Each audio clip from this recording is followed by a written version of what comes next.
My sister dropped her kids off at my house and demanded I babysit them while she goes on an 8-week vacation when I threatened to report her to the police. She arranged to have me assaulted in my own home so she could take them back. Unlike real gold kids raised as golden, children never turn out to be as pure as their parents see them growing up. My sister always got her way no matter how nasty or irrational she acted towards me. She got away with it all the time, and that's because she was the golden miracle child. What aided this most likely was also that my sister was stunningly beautiful. She had thick curly hair and light eyes, and my mom spent a lifetime comparing our looks. I have dark eyes and straight hair, and I was never as pretty as my sister. My mom loved making comments comparing us after we both became teenagers. She was constantly telling me to try and dress like my sister and asking her to teach me makeup. But my sister would also bully me and make fun of me if I ever asked her for help making myself prettier.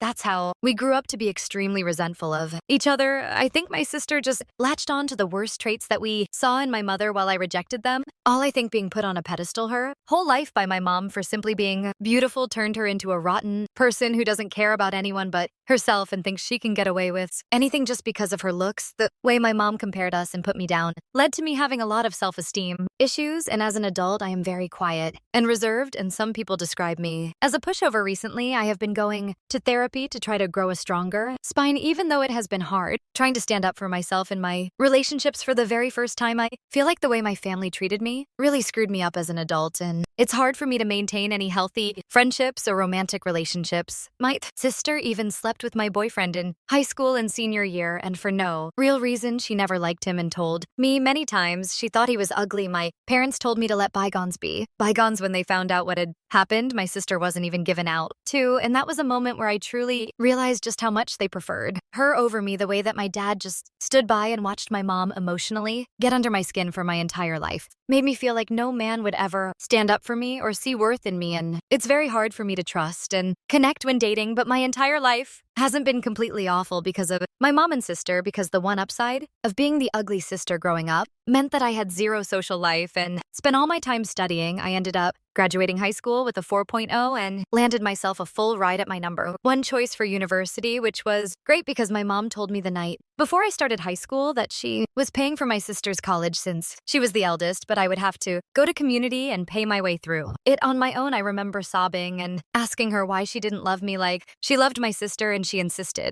that she did. But my sister deserved it more since she was her firstborn. The day I had landed my scholarship, I spent the entire day so excited to tell my parents about it. I guess part of me was kind of happy to have something that my sister didn't. My sister had spent all her time in high school partying and earning poor grades without any flack from my parents. And she was only going to college because my parents could pay for it. She wasn't even going to a very good one because her grades are so crap. So the day I rushed home to tell my family that I had gotten a full ride to a prestigious university I had never been. So excited to share good news with my family. But when I got home and told my parents about my scholarship, my dad said was good job, and my mom didn't even look up from her phone or give me any response. Then she ignored me for the entire week after I had shared that news. I tried to ask her why she was mad at me for getting a scholarship for college, but she literally just avoided making eye contact with me and walked into the other room. It was like she literally hated me for earning my scholarship when most parents would be excited, whatever. That's when I started to understand just how alone I was and how isolated my family wanted me to feel.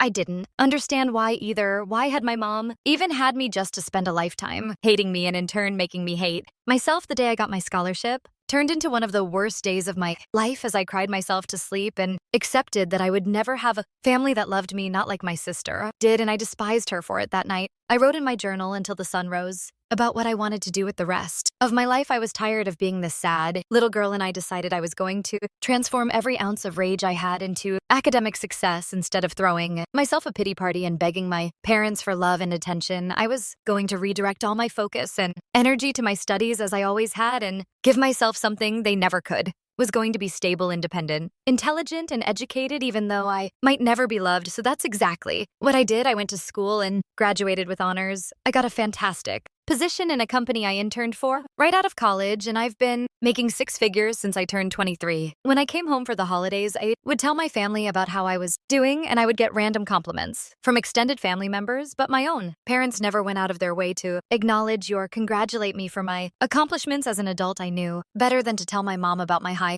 position at my company or how much I was making, since I knew it would just make her resent me more, but I told my dad, and one year he even told me that he was happy for me and it was the nicest thing either my parents have ever told me, but even as an adult, my mom still treated me like an unwanted guest, and although I only saw them during the holidays, she would do everything in her power to get the attention off me if anybody asked me a question or directed the conversation towards me. For example, we were having Christmas dinner one year when my uncle congratulated me on a promotion I had been telling him about earlier that day. It was my second promotion within the company, and I had gotten a significant raise as well. I had been telling him about how I was looking into purchasing my first house. My uncle mentioned the promotion and the potential house, and a few other extended family members congratulated me and were pretty unexpectedly kind about the news.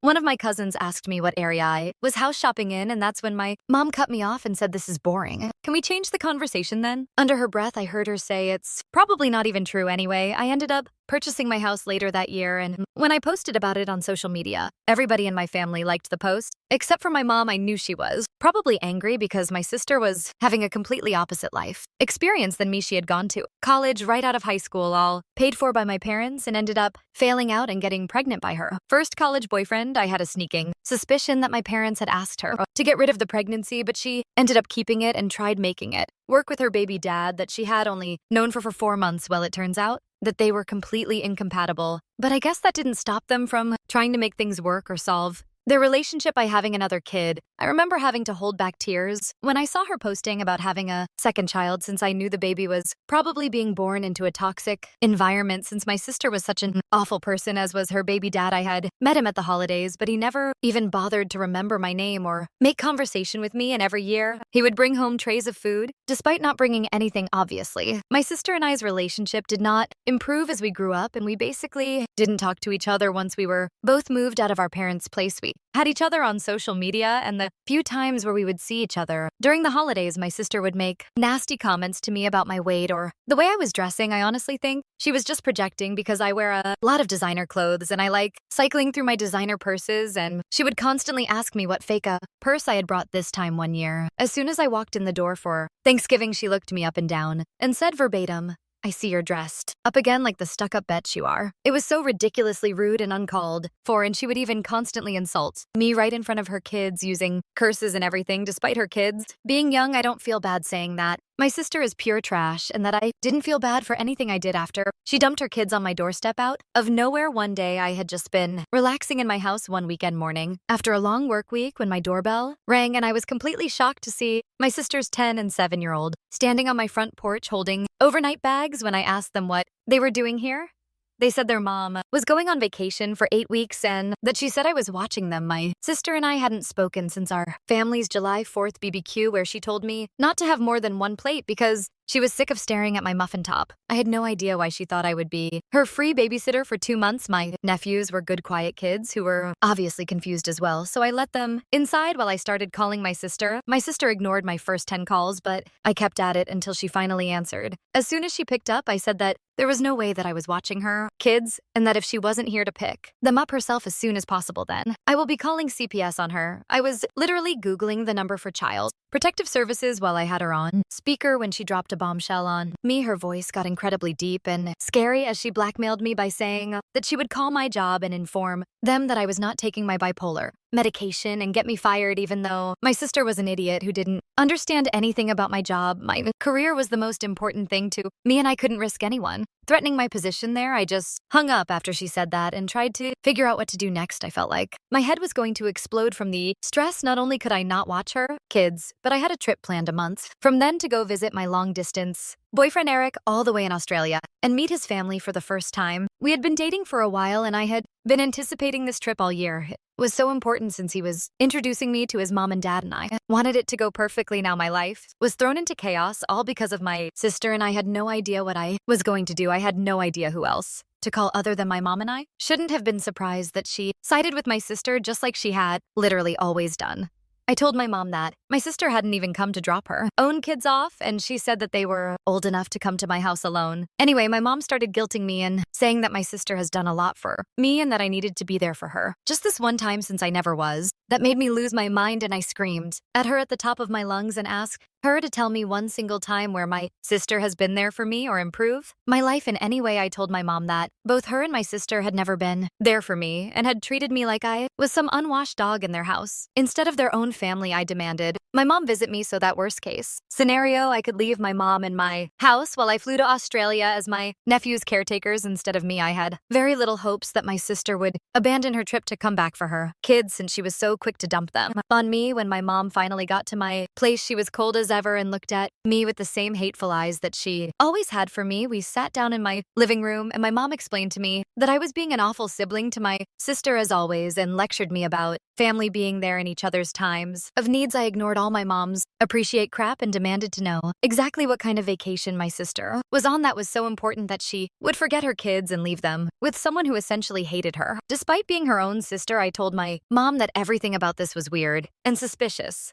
And my sister disappearing for 8 weeks out of nowhere and leaving 2 young kids behind made no sense. And then I wanted the truth if I was going to be involved without consent like this. That's when my mom's face changed, and eventually she admitted to me that my sister wasn't just going on some vacation, she was actually being flown out by her sugar daddy. I literally laughed when she said this because I thought she was joking, but her face was dead serious. I was so emotionally exhausted at that point, and I freaked out on my mom, asking her how she could be okay with this in any way. I told her that she had raised a complete loser of a daughter who left the country to go see a sugar daddy instead of just getting a job to support her kids. My mom, of course, threw all my words back in my face and defended my sister as she always had. And at one point, she even said that it didn't matter how much money I had or how nice my house was, that I would always just be the ugly duckling compared to my sister born ugly. And I was going to die ugly after. She said that I had to restrain myself from grabbing her by the shirt and throwing her out of my house. When I screamed at my mom to get the hell out of my house, she yelled back that she wasn't going anywhere. And when I tried directing her out of the room, she pushed me with all her strength into a coffee table that had one of my favorite vases on it. My boyfriend had gifted it to me the last time he had visited us, and it was one of my favorite possessions. But after my mom pushed me into the coffee table, it fell on the floor and broke into a bunch of little pieces. Looking at the vase destroyed on the floor made me feel just as broken, and I think I had a full-on mental breakdown and started screaming and crying at my mom to get out of my house, where I was calling the police on her. I feel so bad because my nephews could definitely hear me from the other room, but I was a mess at that point. It had been such a long, painful day. After I finally managed to get my mom out of the house, my nephew poked their head out of the room and asked me if everything was all right. Their eyes were so wide and they looked so nervous and sad that it just broke my heart. Even though I didn't know them very well at all, they were just kids with a mess of a sexy mother, and I felt so bad for them. In that moment, I ordered DoorDash for all of us and let them watch movies and play video games in my living room until they passed out late. When I finally got through to her, I immediately started yelling at her for completely disrupting my life, and I brought up CPS again. My sister just gave me this sinister laugh over the phone and told me again that it was my own choice, that I could either watch her kids or lose my job. At one point, she hissed that she knew I was nothing without my job and that I would go back to being a loser without it. This stung me right in the heart because it was the honest truth. I had my degree and a solid resume, but I really identified with my career success, and I would do anything not to lose it. At that point, I was crying and asking my sister why she hated me so much and why she had abandoned her little kids for a sugar daddy. She just said that she was the type of woman who could make millions from a sugar daddy in 2 months, and that was something I never had to worry about. I think she was just trying to break me down and make me feel small at that point. So I just gave up, and honestly, it was working. We went back and forth for until my sister literally hung up on me after a final threat of contacting my job, and I just broke down in tears. Again, realizing that I had no power against her. My nephews were downstairs watching a movie in the living room, and so I had privacy upstairs and decided to call my boyfriend. I hadn't had a chance to talk to him since my nephews had been left on my doorstep, and I ended up breaking down and venting to him about all the details of the situation. I couldn't hold back tears as I told him about my sister's threats and my mom's continued disrespect, and told him how I felt completely trapped by my sister. Even though he is on the other side of the planet, my boyfriend made me feel so loved and supported and was literally the only person who was in my corner, and I'm so grateful for him. He said that my sister's sister was potentially committing multiple crimes by abandoning her kids and threatening me with career blackmail, and that I needed to get some some solid evidence of her actions, he suggested that I contact my sister again and try to get her to repeat her threat about the false medical accusations, but this time secretly record the conversation as evidence my boyfriend knew about my past with my sister and my mom, and pointed out that my sister was clearly unhinged and it wouldn't take a lot for my sister to act on this threat and that I should do everything to prepare. Of course, it freaked me out to hear that, but he was 100% right. I knew my sister was insane, more than anybody, and I decided to go with his plan even though I was still feeling very emotionally overwhelmed by everything that was happening. I still wanted my nephews to feel comfortable and cared for. I knew what it felt like to be a child in a home where you weren't wanted, and I didn't ever want to make these innocent little boys who were related to me feel that way. I ended up going downstairs and playing a multiplayer video game with them for a little while, and it ended up being really fun. They were so surprised when I knew how to play first-person shooters, and were so cute as they were giggling and laughing while watching me get call after call. I wasn't expecting to bond with them after such a stressful weekend, but when we all ordered pizza together and had a contest to see who could eat the most pieces of pepperoni, I realized that I honestly loved the two little boys. They were nothing like their mom even. Though I knew my sister couldn't have been a great parent, they were both super polite, and even though it took a little while for them to come out of their shells, they were both really sweet, funny little boys. They were very good about cleaning up after themselves and were always saying please and thank you. As I was hanging out with my nephews into the afternoon, I realized that they both had holes in their socks, and my older nephew's clothes looked sort of small on him. I looked through the rest of the clothes my sister had packed for them and realized that they were all either old or too small for the boys they were meant for. Again, I wasn't incredibly surprised that my sister was a cheap, neglectful parent, and I decided to take my nephews to the mall for some new wardrobes. I almost cried multiple times during that trip to the mall because my nephews completely came out of their shells and were so excited and happy running around the mall. Like I said, I remember what it felt like to be a neglected child, and I just wanted them to feel like they could have anything they wanted and that I was there for them and wanted to make them happy. So anytime we walked past a window and they wanted to go in a store, we would go in, and I kept buying them whatever they wanted. It was impossible not to. My youngest nephew was missing his two front teeth, and every time he gave me his goofy little empty smile, my heart ached, and I had to buy him another little treat or toy.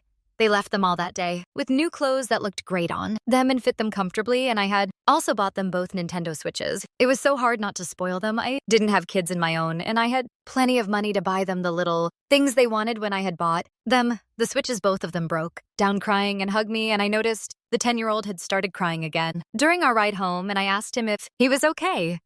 He looked at me through his tears in his eyes and asked me why I was being so nice to them and why they deserved it. I told him that they deserve my kindness because they were my boys, too, and that they were kids, and that alone meant they deserved to be happy. This only seemed to make him cry harder, and he told me that he was feeling angry at his mom for keeping us apart. This broke my heart, and I told him that I was sorry that we hadn't been able to get to know each other before, but I was really happy that he and his brother were here with me now, even if I hadn't expected it. I asked him some questions about how his home life was, and it was exactly as I expected. My older and younger nephew both slowly started to open up to me about how much their mom poorly treated them. At times, my heart felt like he shattered into a million pieces. As I heard this, I knew that my sister and her baby dad were horrible people who were probably doing it, but it was another thing to hear it straight from their mouths and hear the pain in their voices. When we got home, I cooked a big dinner for all of us, and they PL on their Switches together for the rest of the night. I left them alone in the living room to go call my sister again in my room, ready to play out the plan my boyfriend had given me. This time I tried my best to stay calm and collected on the phone, even though I wanted to call my sister every name in the book, and it wasn't difficult to steer the conversation towards the medical accusation as soon as I brought up CPS. Again, my sister freaked out and threw the threat at my face, insisting I would be fired for being a crazy in secret and saying that she didn't care if I was actually taking my medication or not. Nobody was going to know if she was lying. She just kept telling me that nobody would believe a crazy sick like me and that I didn't deserve my job. Anyway, I honestly think my sister might have been on drugs herself during this call because she sounded strung out and just kept repeating crazy phrases after I had gotten what I needed out of the call. I hung up on my sister as she just kept saying that I didn't deserve anything in this life. I didn't deserve anything, over and over again. Whatever. I pushed her words out of my mind as I made sure that I had recorded the entire call successfully. I had my sister recorded on audio saying that she was going to make false medical accusations to my employer. I realized how genius my boyfriend had been to suggest getting this recording, and I started emotionally preparing myself for the fallout if my sister followed through with her threat. After getting the recording, I tried my best to calm down and put my nephews to bed the next morning before they woke up. I called CPS as soon as the line opened and reported the entire situation. I explained how my sister had abandoned her children and how we were completely estranged. I even want for us to say that she had not only abandoned them, but left them here under completely false pretenses and then used manipulation and coercion to force me to take care of them. I was surprised that CPS was actually pretty helpful, and I shared the recording with them. The agent that I spoke took a moment to listen to the recording and said that it was clear that my sister was using blackmail to neglect her children and was certainly committing a litany of crimes. The agent informed me that they would be opening an investigation immediately and that my sister would be contacted as soon as possible. I was shaking after the call and tried to decompress the best that I could and spend the rest of the day with my nephews, relaxing and bonding with them. My mom ended up calling me the next day, and I really have no idea why I even picked up.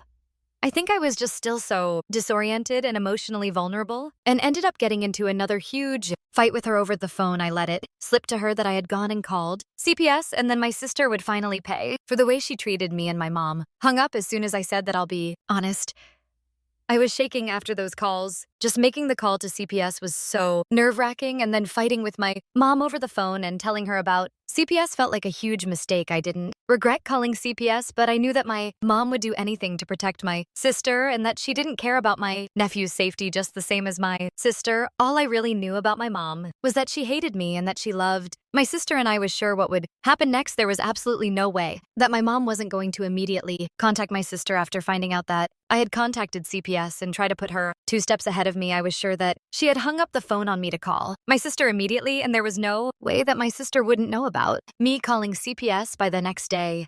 I had a sleepless night, and the next morning, when I arrived at work, my receptionist informed me that my supervisor had scheduled a meeting with me before lunch, which meant that it was urgent. As nervous as I was to learn about this impromptu meeting, I knew that it was coming, and like I said, I knew my sister was crazy, and it was clear that all she wanted to do was ruin my life. I sat down in the meeting and cracked my knuckles to try to relieve the tension I was feeling. My 2 supervisors were there, and so was a higher up I had never met before. All of them were looking at me with suspicion in their eyes, and I felt like a bug under a microscope. Sure enough, they explained to me that they had been contacted by a trusted source within my family and had been informed that I was potentially unmedicated for a severe mental illness. They even told me that they had been given extreme details about past mental breaks that I have had, and they were concerned about me having a psychotic break within the office, but neither they or my sister knew how prepared I had been for this meeting. Today, of course, I knew that my sister was going to follow through with her threat. She had always hated me, and being able to rob me of my high-paying position would be the ultimate screw you to her ugly little sister, and I knew she wouldn't hesitate to do it, but she would revel in it if I hadn't been watching her nephews. Even if I hadn't called CPS, then I'm sure that she would have held it over my head and just kept blackmailing me into doing whatever she wanted me to do for her. So in a way, I was happy to be dealing with this and getting my sister's crap out of the way. I took out my briefcase and gave all of the supervisors a copy of my doctor's letter, as well as the attached documentation that proved that I had been diligently following my medication regimen. There was proof going back almost 5 years that I had never missed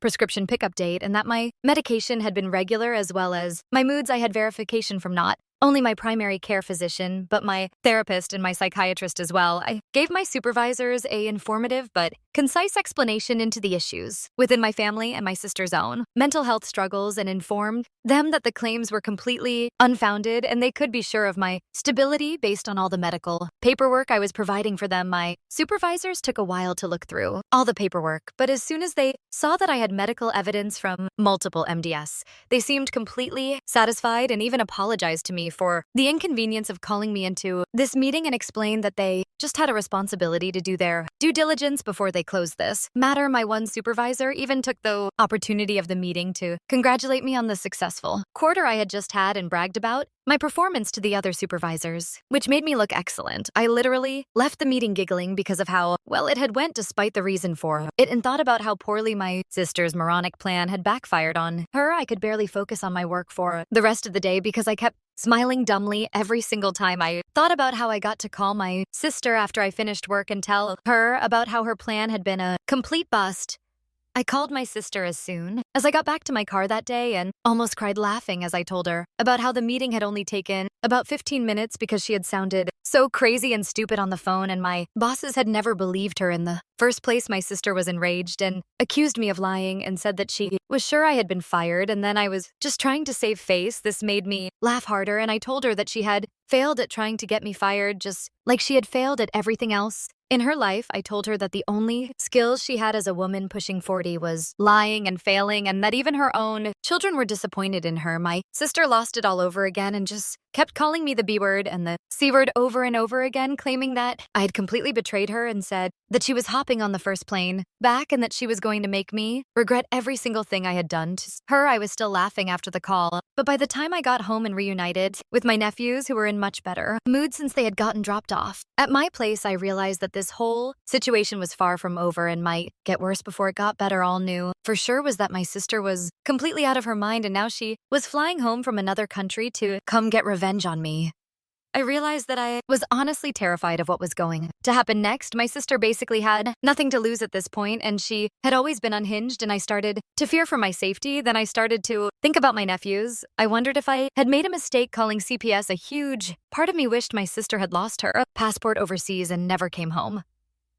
Had gotten so much closer to my nephews in the past couple days, and I realized that my heart was going to break when they had to leave. I didn't want to say goodbye to them. I didn't want to watch them walk back into my sister's arms. She was perpetuating the same thing my mom had done to me, and I realized I hated her more than anyone on this earth. I checked on my sleeping nephews as I couldn't sleep since my mind was racing, and I cried quietly in the hallway after closing the door to the guest room. They were such innocent little boys, and they didn't deserve any of this. The next day was a complete shit show. I was awoken to the sound of somebody knocking on my door, although it sounded like somebody slapping a sandbag over and over on my front door. When I opened it, there was my sister next to a guy who had to be maybe 6'5" and weighed almost 300 kilograms. He was gigantic, and one of his hands was the size of my entire head. I can barely see. My mom standing right behind him, and before I could even open my mouth to tell them to get the hell off my property, the man put his hand on my shoulder and shoved me down with all his might. My sister and my mom and the stranger all made their way inside my house, and I was collapsed on my floor as soreness sank into my shoulder where the man had thrown me down. I immediately started screaming at my sister for bringing the stranger to my house and screaming at him not to touch me, but he seemed to speak only Russian. I had no idea how this was even happening, and then I realized that my sister had beat CPS to my house. They have been scheduled to come around 11 a.m. that day, but my sister had busted my door down at 8:00 a.m.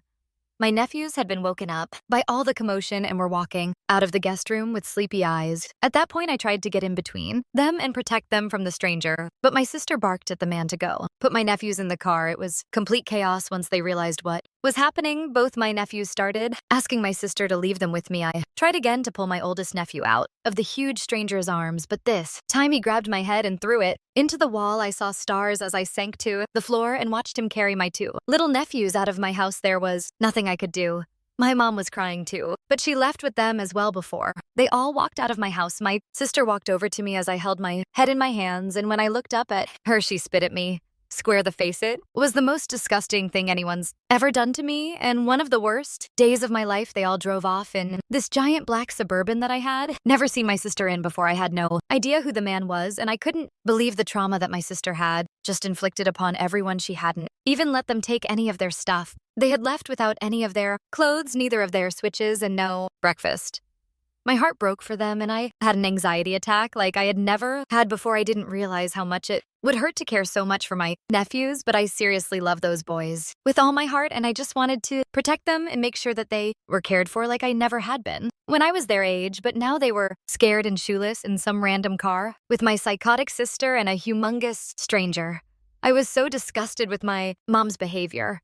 I couldn't believe she had just stood by while she watched that huge man toss me around in my own home and pull my nephews out of their aunt's house without a word. I couldn't believe how evil my family had become, and I couldn't stop thinking about my nephews. After I calmed down from my anxiety attack, I realized that I needed to snap into action.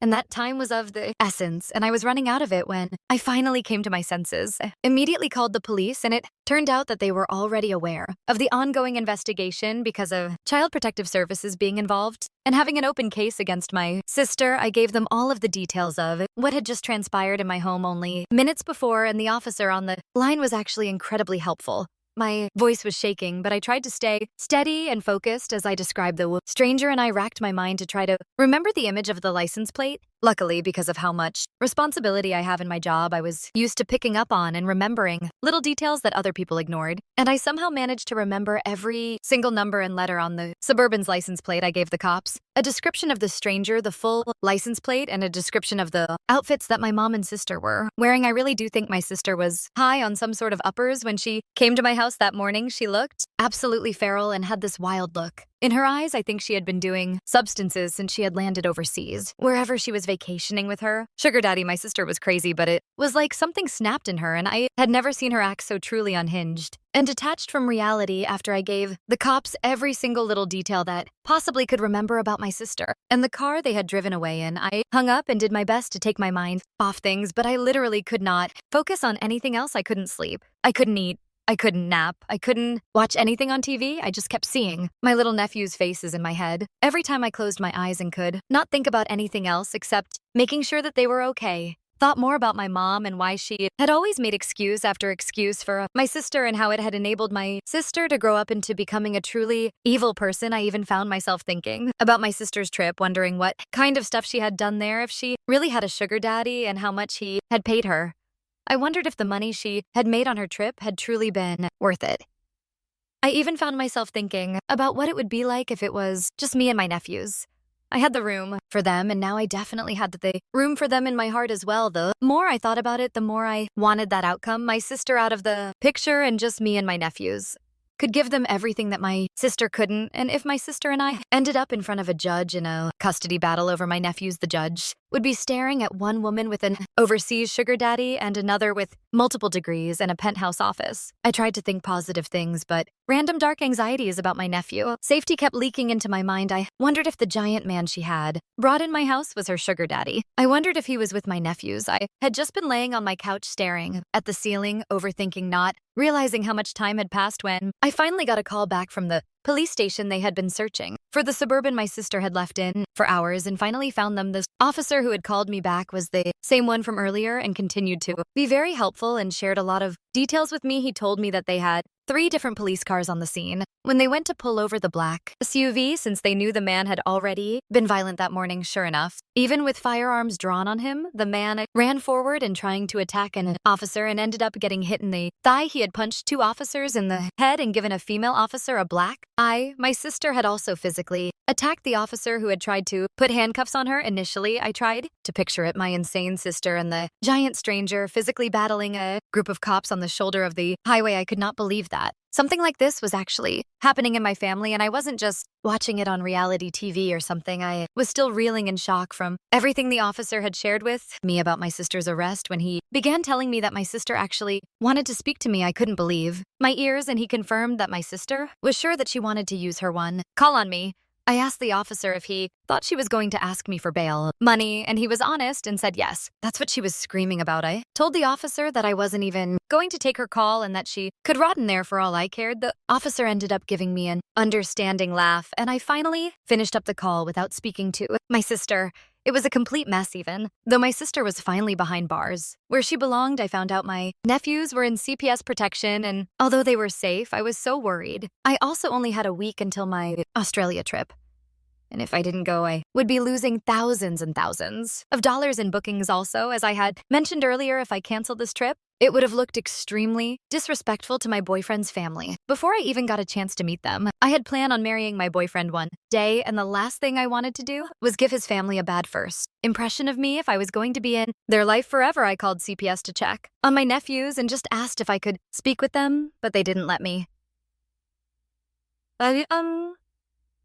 Tried to explain to them that I was family and some of the only mentally stable family they had, but they didn't care. I was dealing with a different department than I had contacted before, and they were relentless at that point. Was completely emotionally exhausted, and I had officially ran out of options. I spent the rest of the week trying my best to prepare for my trip while continuing to burst out in random tears as I remembered my nephews and thought about where they might be. I felt so bad because my boyfriend and I had been so excited for this trip for so long, and now it was finally here. And I was completely distracted and full of anxiety. All of our conversations during the week leading up to my flight ended up being about how nervous and tense I was feeling, even though my boyfriend was incredibly kind and supportive as always. I was so angry at my sister for how she had treated her nephews and me, and I couldn't believe how disrupted my life had become because of my sister's one choice to go visit her stupid sugar daddy. I was so thankful that my job had been understanding, but just thinking about how my sister had been so quick to try and get me fired made me feel so betrayed and distressing of anybody in my family. Even my dad was off somewhere and not getting involved in all this drama when he surely was aware of all of it. He was spineless, just like my useless mom.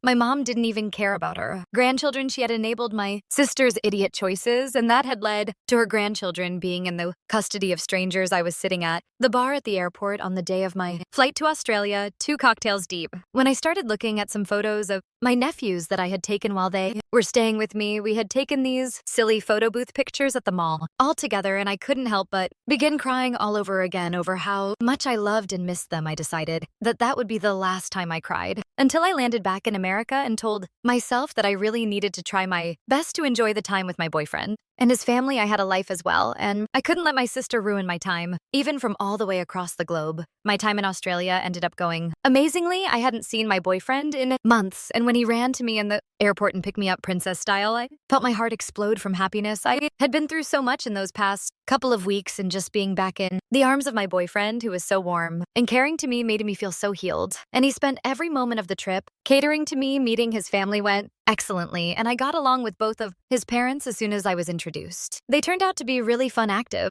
people, and we did a lot of sightseeing together, where they took me to their favorite nature hikes and views in their area. At one point, my boyfriend took me on a hike, just the two of us, to his favorite secret waterfall, and we skinny dipped together and just swam and laughed and kissed for hours. It was one of the most romantic days of my life, and I could not believe how perfectly the trip had gone, even though I was so worried before I left. But of course, when I got home, the nightmare with my sister resumed. I decided to head to the local police station a couple days after I landed back in the US to officially press charges against not only my sister, but my mom for breaking and entering into my home. They had that man literally pick me up and toss me to the side so that they could barge into my house, and I was not letting that slide. When I went to go file the charge, I learned that CPS investigation into my sister was ongoing, and I was kind of frustrated to hear that they hadn't found anything conclusive yet. If they just spoke to my nephews, they would have understood what they had been through. On top of that, my sister had literally been arrested with a guy who had attacked multiple cops, and so I didn't see how that was improve. That she was clearly an unfit parent for my nephews. I left the police station that day content that the charges were filed against my family, but incredibly frustrated to learn that the CPS investigation wasn't resolved yet. I just kept worrying about my nephew's safety and knew that them being with strangers couldn't have been good for them, even if it was better than being with my sister. I also could not stop thinking about how my sister had dragged them out of my house that morning without letting them grab any of their things. My youngest nephew had this little dog plushie that he brought literally everywhere. I had been sleeping with it ever since my sister had taken my nephews away that day, and some mornings it made me want to cry just to wake up and see that little plush dog looking back at me. Like I said, my sister hadn't even let them put their shoes on. The poor little boys were probably so disoriented and felt so lost and abandoned, and I just wanted to make things right for them, but I felt like I had no power until CPS finally made a decision about a month after my sister's arrest. After calling CPS every single day and demanding updates on her case, they had finally come to a conclusion. They had made a decision to officially remove both my nephews from my sister's custody and put them in protective care. When the CPS agent first explained this to me, I was annoyed. I asked him to explain how that was any different than what had been going on, and they said that it now meant that my sister was not only being taken to court, but she would have to go to court if she wanted custody back of her kids ever again.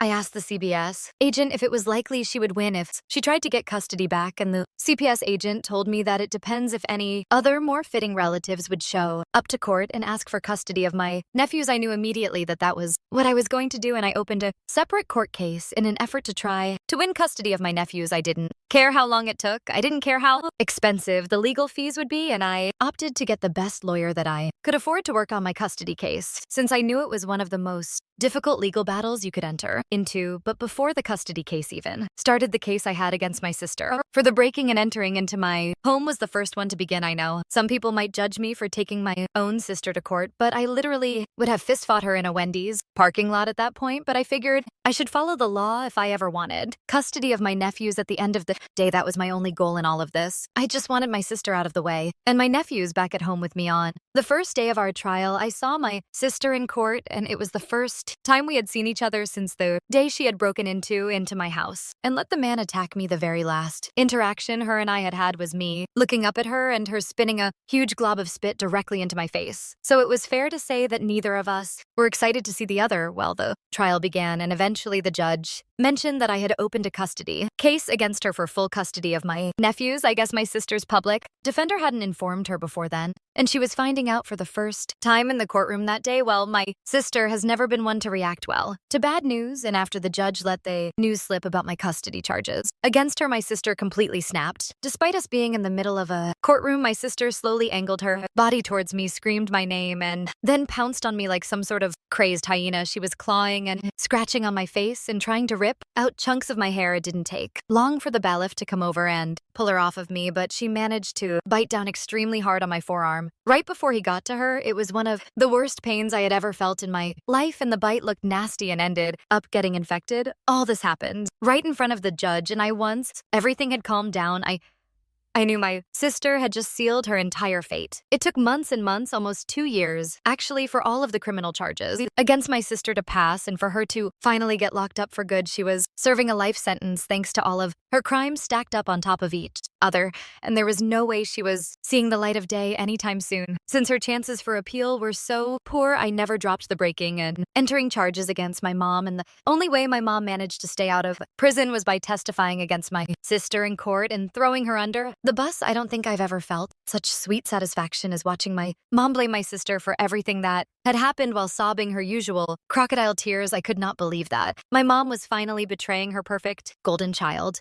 Even though it had taken a lifetime as well as the government's help, I knew that day, looking up at my mom on the stand, that it was the last time I was ever going to see her. It was last time I ever wanted to see her. I had seen enough of her and my sister for a lifetime, and I was done with their constant toxicity. My sister had completely transformed my life into a never-ending legal battle, and I just wanted to have a normal day-to-day life. Again, the custody battle for my nephews dragged on. Their birth father and his family began fighting me in court for a full custody against them, and it just dragged the case out further. I didn't care. There wasn't a force on earth that could keep me from my nephews now that my sister was locked up. It took almost 2 years of legal battles, but eventually I won full custody over my boys and brought my nephews back home.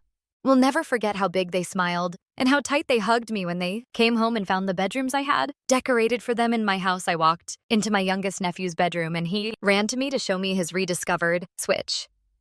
I surprised him with his little plush doggy and caught him in a tight hug when he fell into my arms. The next thing I knew, my eldest nephew joined us, and both boys cried into my hair and told me how much they missed me. My eldest boy looked up at me, smiled with his big eyes full of tears, and just said, "I knew it, Auntie. I just knew you would come back for us one day."